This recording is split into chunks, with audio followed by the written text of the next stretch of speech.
First came across Gareth about 4 or 5 years ago at the Keswick convention. I saw him perform and I thought, I've got to get him to come to the church that I'm a vicar of. And so we did. And so I've got to know Gareth a little bit over the last few years, along with some other musicians. So I'm delighted that he's come to our conference. And delighted now to hand over to him to give us a kind of a potted version of the Troubadour Journey. Gareth Davis-Jones. Thank you. It's early on a June morning, and I'm standing on the western shore of the holy island of Lindisfarne, and stretched down in front of me underneath a silvery sky to the sound of the seals' song. There are the pilgrim posts that stretch around about 3 miles to the mainland, and silhouetted in the background are the Cheviot Hills. And I'm about to set off on a journey of 142 miles with a guitar on my back. I'm barefoot, as is tradition, walking across the sands. And my aim is to play a concert everywhere I stop. I'm going to do the journey in just over 2 weeks. And I'm going to arrive into Durham Cathedral on the eve of midsummer in time for evensong. That was my ambition. And by the end of the concert, I'll tell you whether I made it or not. I also should say that in the region, in the northeast of England, when you say barefoot, as is tradition, people know what that means because it's traditional to walk barefoot across the sands of the Pilgrim's Way. But when I've done this concert outside of the region, people think I did the whole thing barefoot. So I've had to disavow them of that particular. I did have walking boots, which sometimes helped. Anyway, let's start the journey. I hope you've got your metaphorical walking shoes on. This is a song called Beginnings.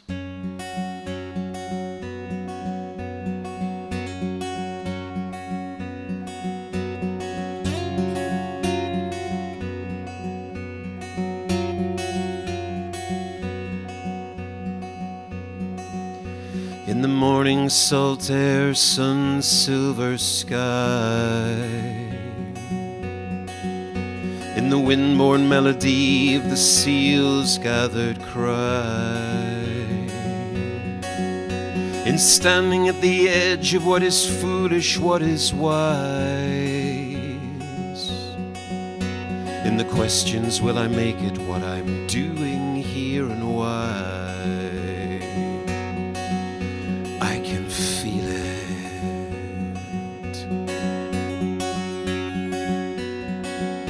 I can feel it in the future, feel it in the past, one footstep from the other. Feel it in the calling, this moment in time. I am nothing, but I'm someone, and I can feel it.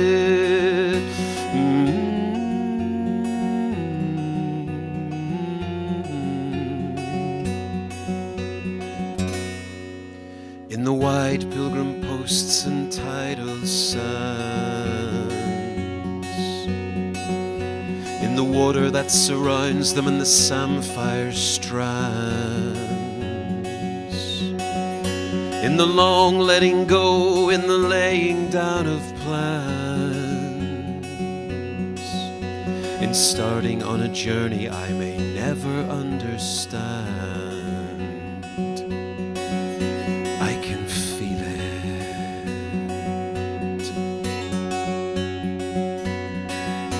I can feel it in the future, feel it in the past, one footstep from the other.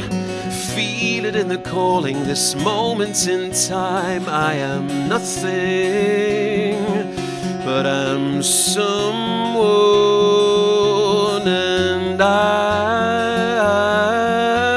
can feel it.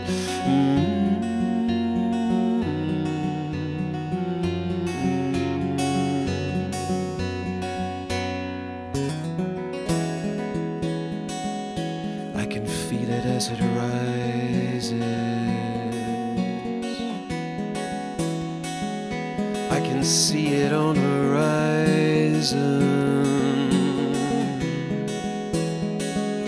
I can feel it now as yearning. I'm always learning.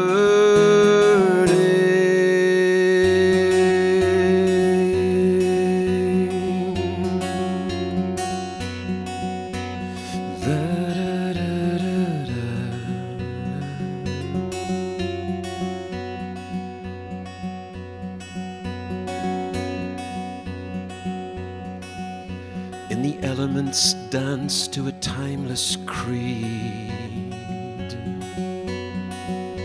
In the call to abandon what I'll never really need. In the gathering of courage to advance and not retreat. In embracing new beginnings when I know it's time to leave. I can feel it.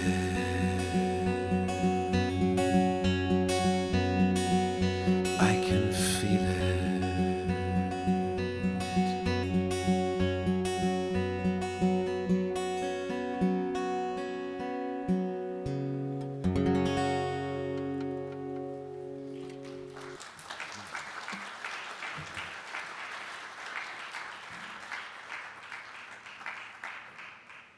So we're underway, and this is the little guitar that I carried on my back. It would be fair to say we had a bit of a love-hate relationship as we went along. There were days that I was very glad of it, because my whole intention was to learn about pilgrimage, as I said last night, but also to turn the journey into music so that people could walk along with me through the songs. And so I was glad of it when I could take it off my back and sort of noodle away by a stone wall. There was a few times that cattle moved me on rather swiftly. But apart from that, it was a joy to have that and to sort of just try out ideas and lyrics and things as I was on the way. But then there were other times where it just felt like a dead weight, and that sort of sense of burden, you know. And it's funny with pilgrimage, the whole of life is there. It's got the ups, the downs, you know, the twists, the turns, the high points, times of euphoria, times where you feel really down and weary. It's all there, and I think that phrase that I mentioned last night, "We are all pilgrims," really kind of seeps through.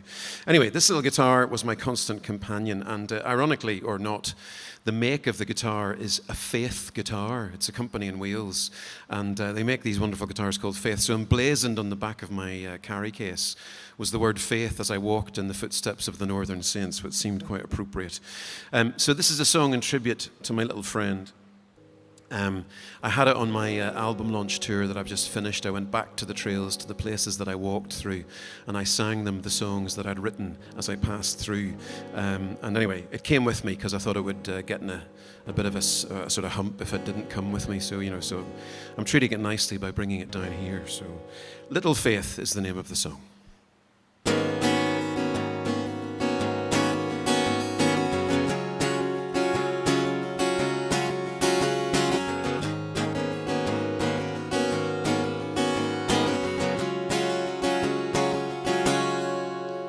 I walked into the silence, over the lines,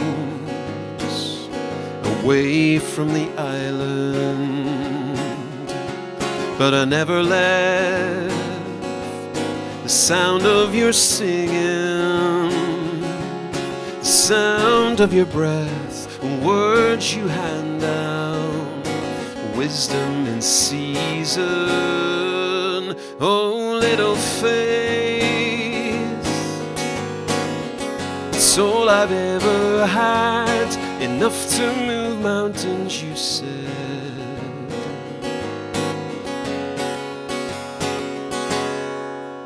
I walked into the coming wind,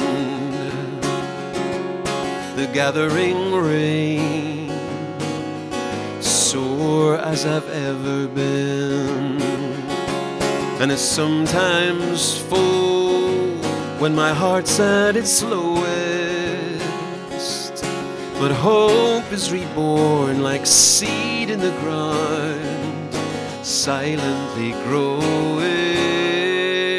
oh little faith, it's all I've ever had, enough to move mountains, you said. Da da da da da, oh little faith, I've been carrying you around, all that I ever had, enough to move mountains, you said. La da da da da da da. La da da da da da da da da.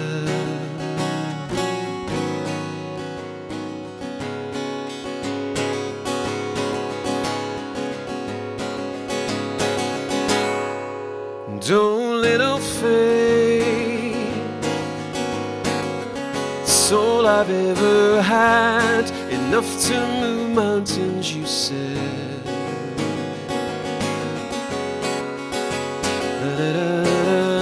Oh, little faith, I've been carrying you around, all that I ever had,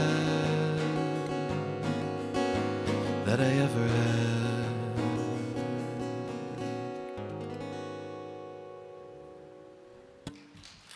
Thank you.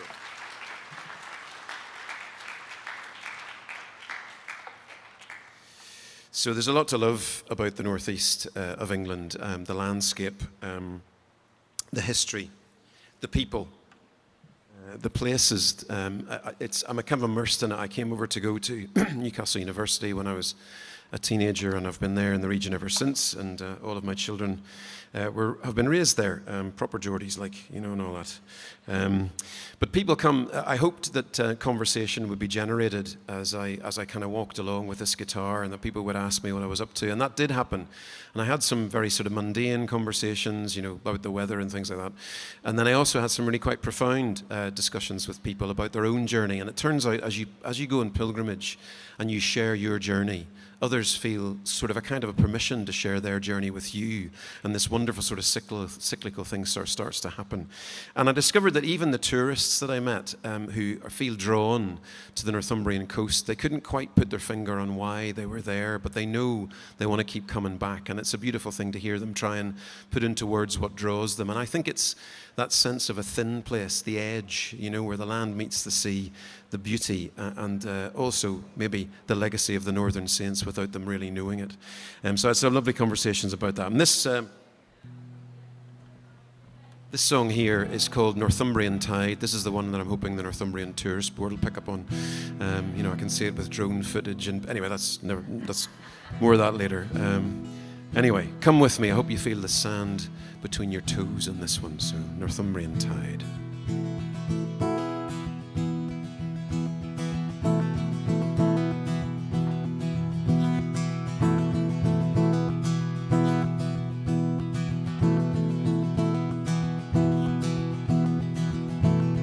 I saw the waves silently break out at sea. The water was still, you never know what lies beneath. Sunlight through clouds over Butyl Bay Sound. Well, these things inspire me.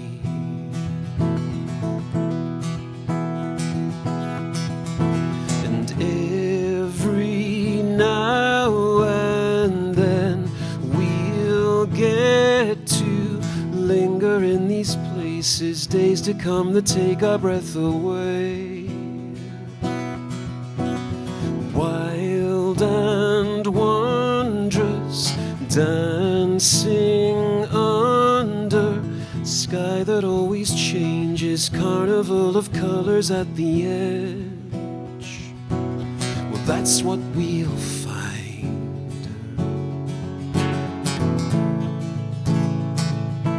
by Northumbrian tide.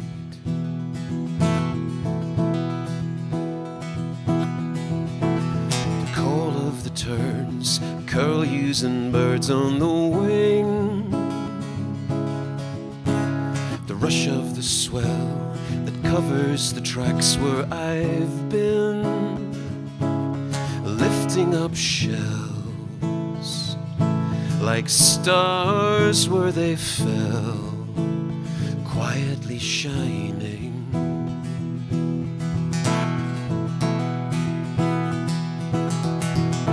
And every now and then we'll get to linger in these places, days to come that take our breath away.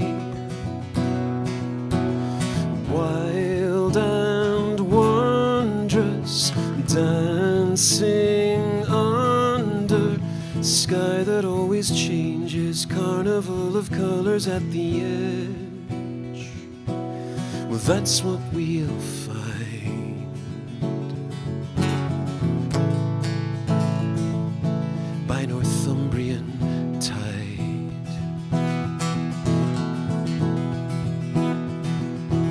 Well, that's what we'll find by Northumbrian tide.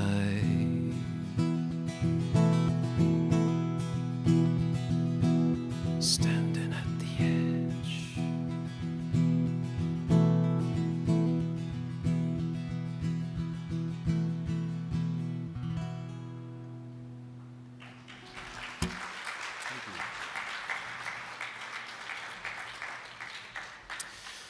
I couldn't walk St. Oswald's Way without finding out who was St. Oswald. And living in the Northeast for about 30 years, I know as much as the next person does about the Northern Saints, about Cuthbert, about Bede, about Hild, about Oswald, but not too much really. I know about the Cuddy Ducks, I know about the otters and the feet and all those kind of things, and some of you may know what I'm talking about.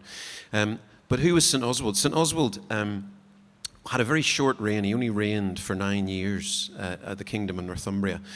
But when you know that Tolkien based the story of Aragorn in Lord of the Rings on St. Oswald, perhaps something starts to come into view about the life of St. Oswald. It really was that extraordinary. It's the story of the return of the king. He was exiled as a young lad, probably about 7 years old, to Iona when his father was beaten and defeated by a pagan king who took over Northumbria. And he was raised by Irish monks in Iona and sort of raised in the tradition of the kingdom of Dalriada. And he became, during those years, a devout Christian, a personal faith of his own that was really, really strong. And he returned in his late teens with a reputation as a fearsome warrior king in waiting. And there was a very famous battle that happened not far from a place called Heavenfield on Hadrian's Wall.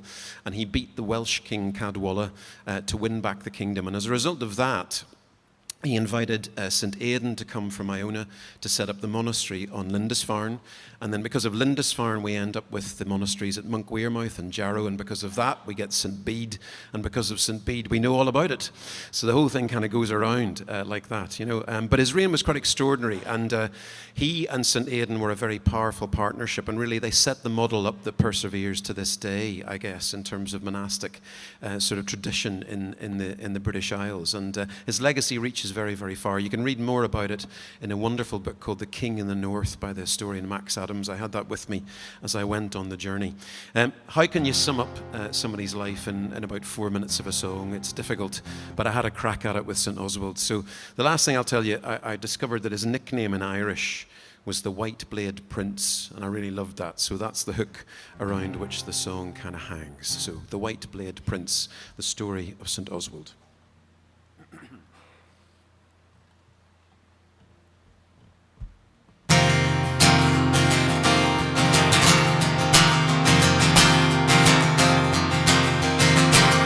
I'm just a stranger passing through along this way named after you. Castle, church, and battlefield, looking for the saint and the king who wouldn't yield. Raised in Iona's firm belief, your way was clan and kin and chief. Faith and a banner of purple and gold, you came for the lands that you were owed. And your legacy lives through holy islands in a golden age, when the gospel's triumphs illuminated through centuries, cult and myth. Story of the White Blade Prince.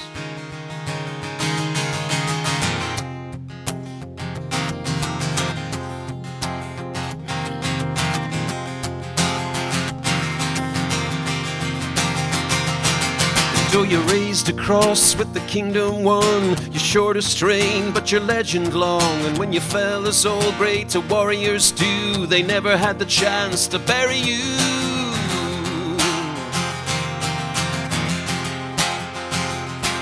Oh, a stolen body and a shattered skull. It didn't take long for the miracles, and to place my feet where you may have stood, I can almost feel your army on the move. And your legacy lives through holy islands in a golden age, when the gospel's triumphs illuminated through centuries of cults and myth. Story of the White Blade Prince. Story of the White Blade Prince. Whoa. Story of the White Blade Prince. Whoa.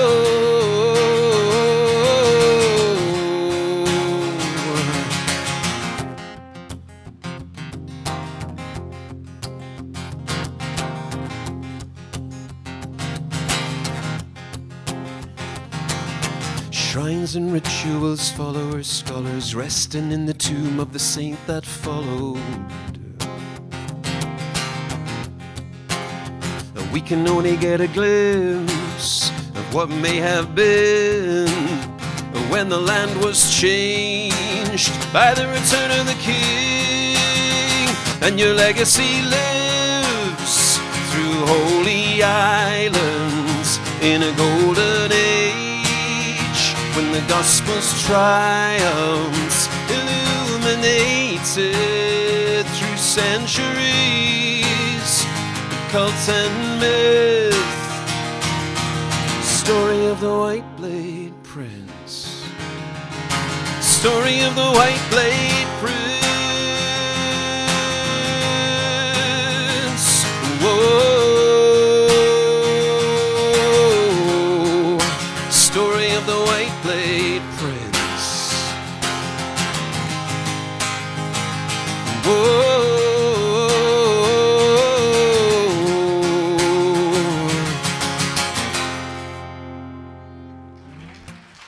Thank you.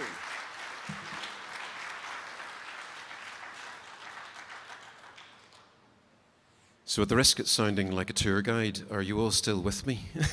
We haven't lost anybody along the route, no? Good, okay. So this is the, like I say, this is the podded version of a full night where I take people literally kind of through every aspect of the trail and different experiences that I had and people that I met and all the rest of it. So this is just a sort of a snippet. So I'm going to jump forward when I turned inland from the coast, and I went in, there was day 6 probably, and the trail starts to get a bit difficult there. It follows the valley of the River Coquet all the way up to a wonderful place called Rothbury, and that stretch was about 16 miles. I was averaging about 15, 16 miles a day and then doing a concert at the end of it, and I think I still thought I was 25. It turns out that I wasn't. Anyway, so I wouldn't recommend it doing particularly like that, but it's a beautiful route. I was about 2/3 of the way in that particular day. It was baking hot. And the trail comes to one of the tributaries of the River Coquet, and it kind of goes down quite a steep bank, and there's a lovely wooden bridge at the bottom, and you get to the other side, and then you look up, and it's like about a 1 and 2 or something, you like scramble up to the top. I was thinking, how am I going to make this? And my feet were killing me by the stage, and anyway, I made it, struggled up to the top, sweating profusely, and I popped out into this sort of farmyard. And there was a lady there who clearly was the owner of the farm, and she looked me up and down, and she said in her wonderful Northumbrian accent, which I'll attempt, she said, "Do you want a lollipop?" And I thought, she saw into my soul at that moment. It was a beautiful moment. And you know, we ended up having this lovely conversation for about 5 minutes. Well, I probably just babbled for about 5 minutes. And sort of she asked why I had a guitar on my back, and I was telling her what I was trying to do, to trying to turn this experience of pilgrimage into music and song and understand what it meant for people and all the rest of it. She listened so wonderfully and generously, and then at the end, she totally disarmed me, looked me up and down again and said, "So, have you found the answer yet?" So I said, I'm a songwriter. I just ask questions. I don't give answers. That's what I do. Or something babbled out. Anyway, do you know what? Literally after that, the trail goes down about half a mile to the riverside again. And there was a little sort of ruin there in a field by the river. And I sat with my back against the stones, and I just started to sing. And I was there for maybe 20 minutes, and I can't even tell you what it was that I sang. But in that particular moment, it turns out that lovely conversation was just what I needed. And that happened a lot on pilgrimage. The thing sort of that you need just happens at the right moment. And after that moment, I just knew that I was deeply known and deeply loved in that moment. It was an incredible kind of emotional time, I suppose. And I've tried to capture something of what I felt. It was almost a kind of euphoria, and that connection with God in that moment was incredibly special. I know a lot of people have experienced that when they've been on pilgrimage. So, this song is called Where the River Bends.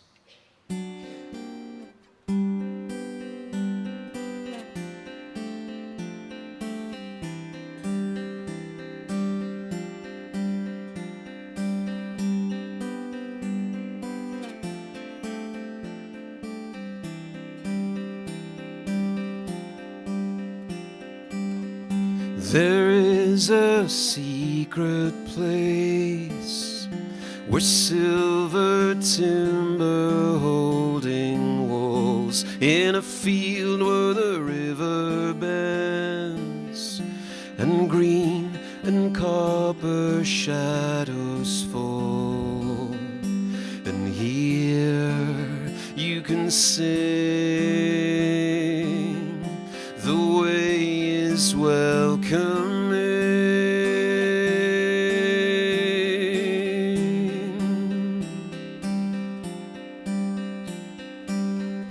By broken stone I rest, beneath the cirrus pale blue sky, with a prayer on the western breeze. I feel my fragile spirits rise, and here you can heal, lay down what might have been,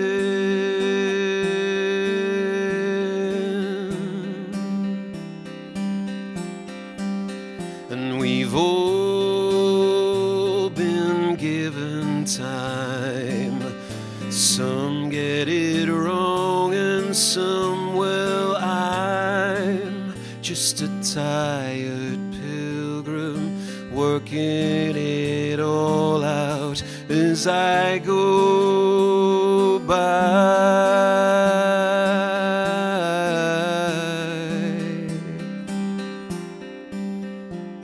Where the river bends,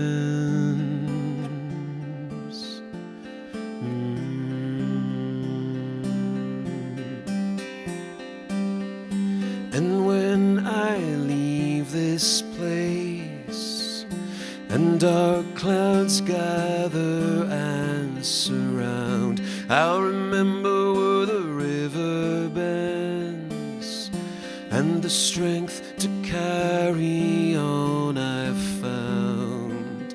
And I know when I sing, you will hear everything.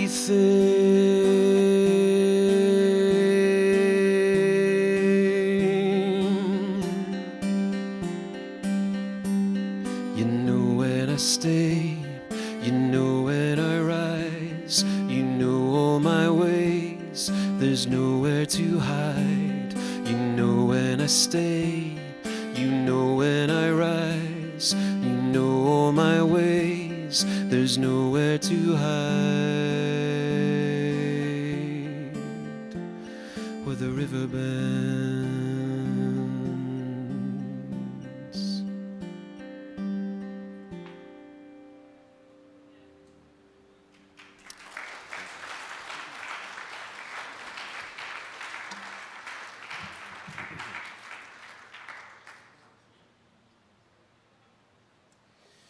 Okay, I've got a couple more songs for you.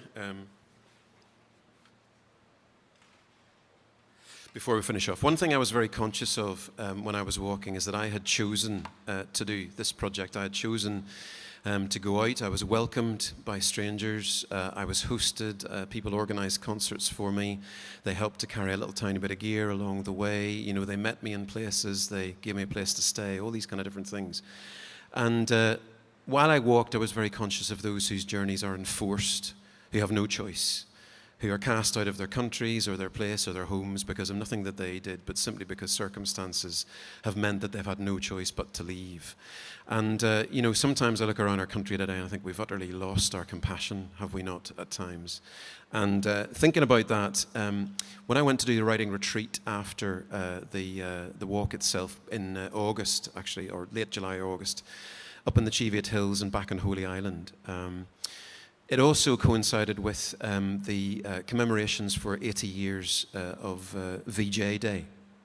And the memorial service, some of you might have seen it, the ceremonies came from the National Memorial. And to cut a long story short, there was a fella on there they interviewed as part of that. And he was part of the awful march that British troops were enforced to make from Singapore when it fell to the Japanese during the Second World War. And he went on a journey that he didn't have a choice, you know, and it was awful. Many of you know about the horrors that were suffered by those folks. He said one thing: he was full of such grace and forgiveness and trying to make things better. And he said that he hoped by this stage you'd be living in a world that had left war behind. It wasn't to be. But he said one thing that really struck with me. He said, we knew the price of freedom. And it struck to my heart, and I thought that's something I've got to write about in the light of those whose journeys are enforced and not of their own making. So, the song is called The Price of Freedom.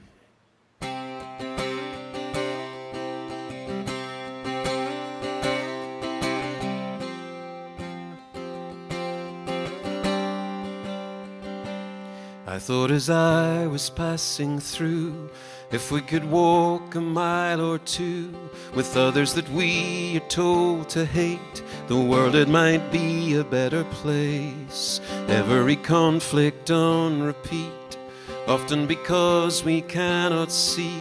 As every war begins and ends, we're only fighting with ourselves. And if we go the distance that it takes to listen, we can be a witness to the price of freedom.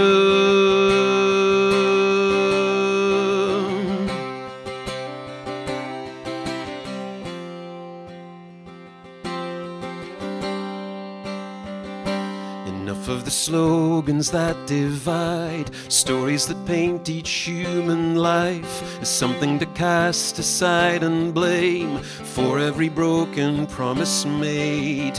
People don't choose to have no choice, uproot their lives and sacrifice everything to make things safe in perilous journeys to escape.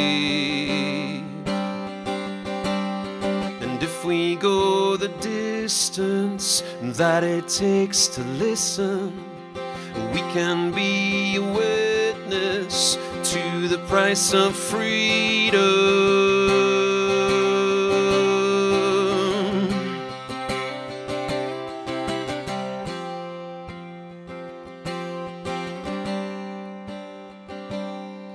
When fighting men meet enemies of old, they recognize themselves in each other, so I'm told. Here on the pathways and the trails, I dwell on the countless lives that changed with every false accuser's cry, who never saw the other side. Takes courage to go the distance that it takes to listen, so we can be a witness to the price of freedom.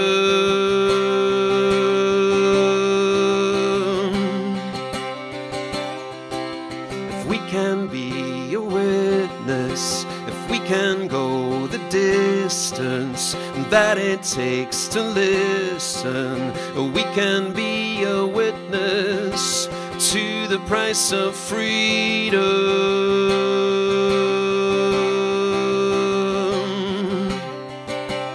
We can be a witness. The price of freedom.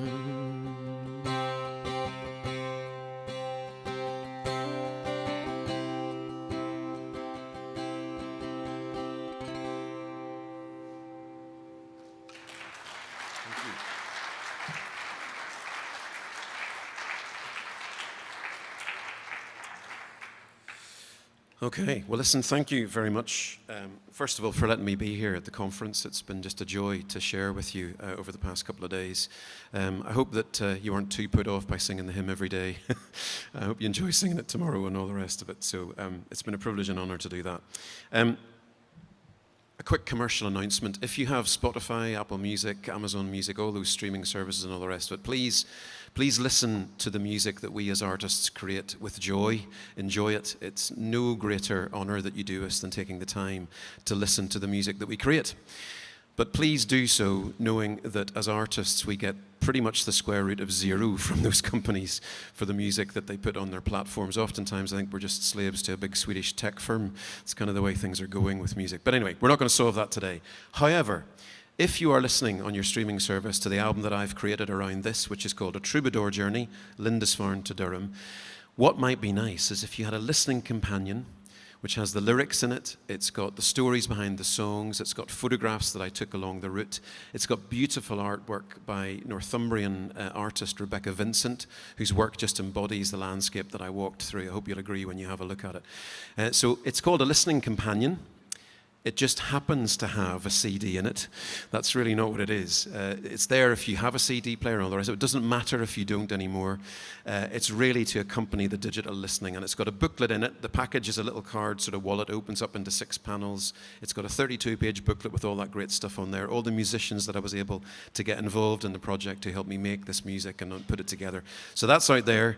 You can give me £15 for it if you'd like. I can take card payment or newfangled cash, or all that kind of thing. You want to give me 20, which reflects the cost of it, that's even better. Thank you so much. But it's out there at the end if you'd like to go and get that.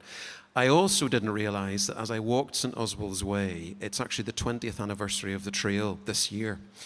So I've got also the official guidebook of St. Oswald's Way. If you'd like to have a crack at it yourself, it's up there. I did join it up with the Way of Light, which I haven't had time to tell you tonight. It's one of the Northern Saints trails. St. Oswald's Way finishes at Heavenfield. The Way of Light runs on from Heavenfield down through Hexhamshire and over the Durham Dales into Durham. So that whole thing is 142 miles. But you can read more about that at the back. Final thing, I have a mailing list. If you'd like to find out what I'm up to, new releases, where I'm going to be playing and all the rest of it, you can sign up to that. That would be lovely. And there's a little flyer there, which on the front says live in concert. And if you'd like me to come to your place to work with your people to share this journey or maybe some other music, there's details on that. So please do take the flyer away with you. Thanks again. I'm going to finish with this very old words that I took with me on the journey. And these meant a lot to me. I sang them pretty much every night. You may recognize them if you were ever in Sunday school or at church school. You'll definitely recognize them, I would think. But they gave me a lot of comfort. There were times that I read them when I was feeling pretty low on the trail and wasn't sure how I would make it to the end. But singing it every night, these words mean more to me now, I think, than they did when I began. And I'll tell you finally, I did make it to Durham Cathedral.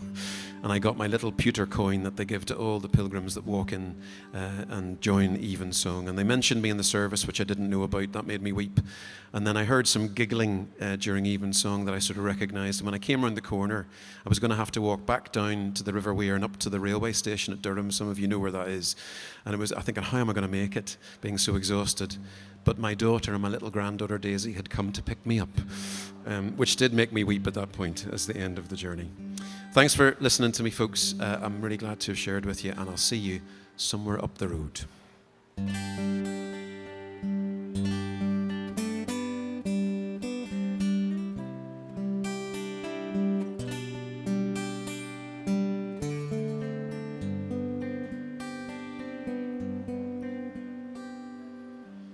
And he who would valiant be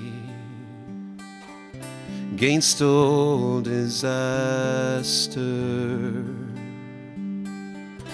let him in constancy follow the Master.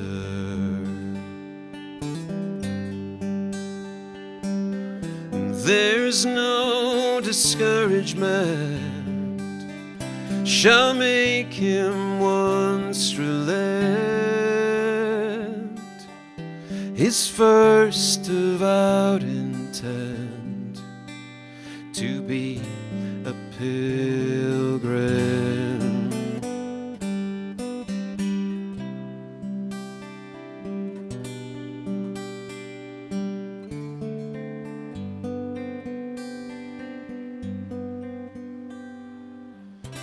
Whoso beset him round with dismal stories, do but themselves confound, his strength the more is.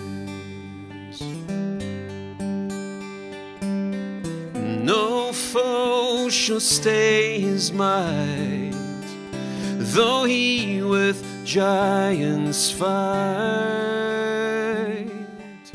He will make good his right to be a pilgrim.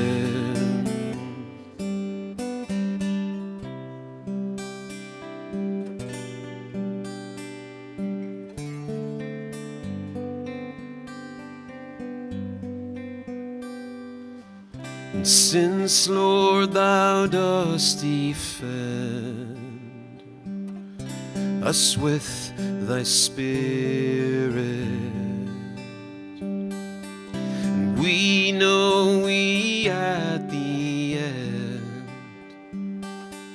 shall life inherit.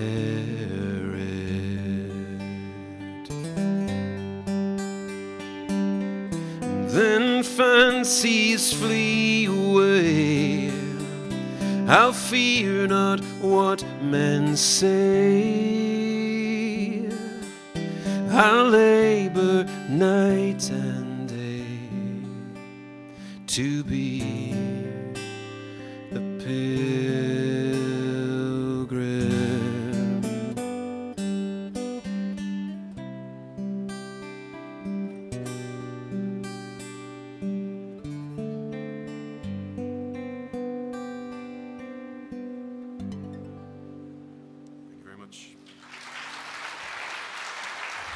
Well, we're delighted to say we're still here at the conference, and we've got a really wonderful guest with us. We've got Gareth Davis-Jones, who has just performed for us as we sit down to record this, but he's also written a fabulous hymn to accompany our conference and our centenary. Gareth, it's great to see you. Have you enjoyed your time here so far? I have, yes. It's been a real privilege to be here. I've experienced nothing but generosity, over which I'm very grateful. Yes, so it's been a pleasure to be with you all. Yeah. Brilliant. And what have you enjoyed about the conference so far? I think for me it's been the openness and the interaction between people. I mean, you've got a lot of people here who know and love this region and are really concerned and deeply love the people, and I think that shows in the conversations that I've overheard, when I've been at lunch and stuff like that. But it's lovely to be part of that atmosphere of people coming together to get away, to recharge, but to go back with the purpose of sort of reaching out a bit more, and that's a beautiful thing. So yes. We'll talk about the hymn, but we've got your I've just delightfully bought your album, A Troubadour Journey, Pilgrimage through the Holy to the Holy Land. Was it two? It wasn't. It was two. Holy Island, wasn't it? It was. So what I did was I walked from Holy Island to Durham Cathedral, 142 miles along St Oswald's Way in the Way of Light, and the idea was that I would carry a small guitar. I did carry a small guitar on my back, and as I went, I stopped and stayed places. I would do concerts with the aim of learning more about what it means to be a pilgrim, but also what it's like for having a pilgrim come through your place. Mm-hmm. And the whole sort of end point was to turn that experience into music, which I've done with the album. So how did that work? Where you kind of you just sung about the river. Was it the turn in the river? Yeah. Yeah. Did you write that by the river, or had you pre-written it, or just Yeah, say so how did the process work? Well, Yeah. basically, I didn't actually write anything. There was one song that I brought to the route, which was all about this sense of we are all pilgrims, and that was deliberate because I wanted to sort of shape that as I walked. Just the one song, and I sort of I went out with the skeleton of it, and then I kind of amended that as I spoke to people and sort of got their perspective on things. So by the end of the journey, that one song was complete, and I was performing it every night at the concerts. But while I was going, I had a little digital recorder with me. I had a notebook. I was making notes all the time as I went in on an evening when I finished the day. But I was also recording things from ridiculous of my own footsteps right the way through the swing of gates and the sound of styles and things like that, or the sea or the landscape with the nature and stuff like that.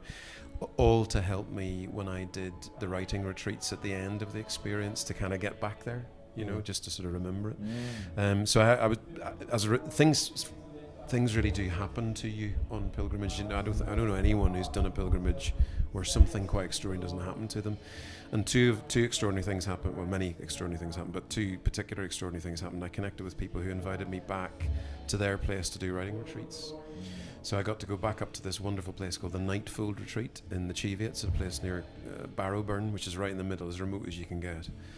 So I was up there for a week, and they gifted that to me as a space and time to make the music. And then back on Holy Island last October in the St Cuthbert Centre in the Bothy there, and being back literally where it all kind of started in Lindisfarne was very special. Yeah, I can picture the Bothy. I've been there, and I'm heading there just over a week, so I'm very much looking forward to that. Yeah, and Chris and I have led. We led a pilgrimage to the Holy Land, didn't we? So I'm sure it resonates with you as it does with me, Chris. Well, we love pilgrimage. We absolutely do, and we've been to Holy Island before. And to the Holy Land, not to be confused with the two. It's a heck of a walk from here. Yeah, it's a long old trek. We had a lot of recording those footsteps. And jet engines as well. But we at this conference have launched a new hymn, a new song, a new kind of worship kind of anthem, if you like, for the year, and hopefully to go beyond that. And you've written that. We'd love to hear that process, what happened, how you got to do that, and then why you wrote what you wrote. What was your vision for it? Yeah, I think Damien Platt approached me about the commission in the first place, which I was delighted to agree to do. And he said to me, first of all, that the Diocese is going to be celebrating its centenary, which I thought that's a bit young for the Church of England, but but so it was. But do you know what? It was wonderful then to begin to discover the story of the Diocese. And the key part really of the writing process for me, because the aim was to write something that could work with a full worship band but also work with one person on a guitar or on an organ and a choir, something like that, and in the tradition of good hymn writing where you have structured verses that people can easily remember and access.